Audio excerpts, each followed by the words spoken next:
السلام عليكم. barnaamijkeena maanta waxa uu ku saabsan yahay xaqaa'iq iyo macluumaad muhiim ah oo ku saabsan dalka Turkiga.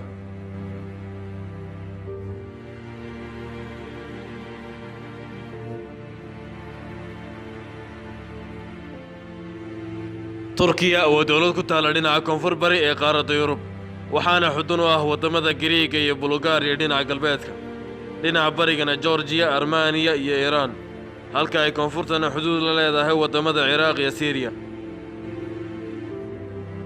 inta badan dadku waxa u yaqaanaan Istanbul inay tahay caasimadda Turkiga, laakiin caasimadda dhabta ee Turkiga waa magaalada loo yaqaano Ankara.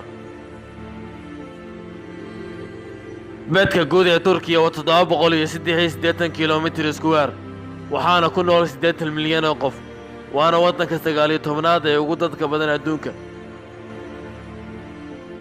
magaalada Istanbul ee dalka Turkiga waxay xarun u ahayd dawladda Islaamiga ahayd ee loo yaqaan Cuthmaaniyiinta ilaa sanadkii 1921.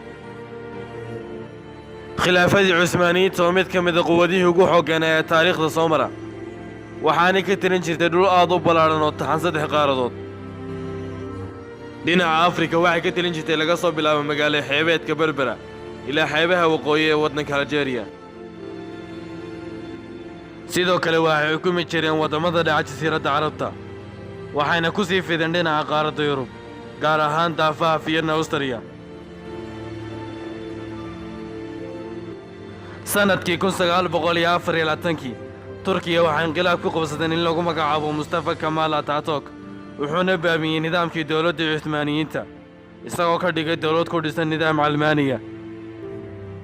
calmaani waxaa laga wadaa yacni nidaam kala saaraya diinta iyo siyaasadda ama xukuumadda. 1925 Mustafa Kemal Atatürk waxa uu soo saaray qaanuun mamnuucaya xirashada dharka Islaamiga sida xijaabka iyo khamiiska, wuxuuna amar ku bixiyey xirashada labiska reer galbeedka.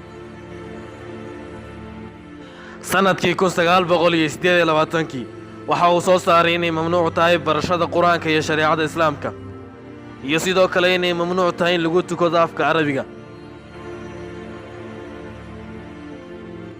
1950 Turkiga waxaa ra'iisul wasaare ka noqday in lagu magacaabo Adnan Menderes, wuxuuna baabiyey nidaamkii dulmiga ahaa ee muddada 25 sano ah lagu hayay Turkiga.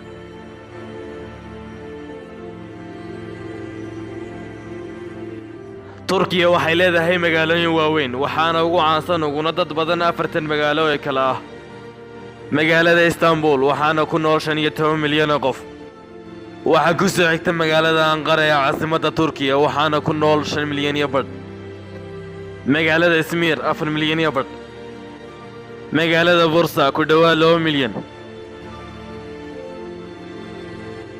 dhinaca dhaqaalaha Turkiga waxaa lagu tiriyaa wadamada ugu dhaqaalaha badan caalamka, waxaanay ku jirtaa kaalinta 13aad ee wadamada ugu qanisan adduunka.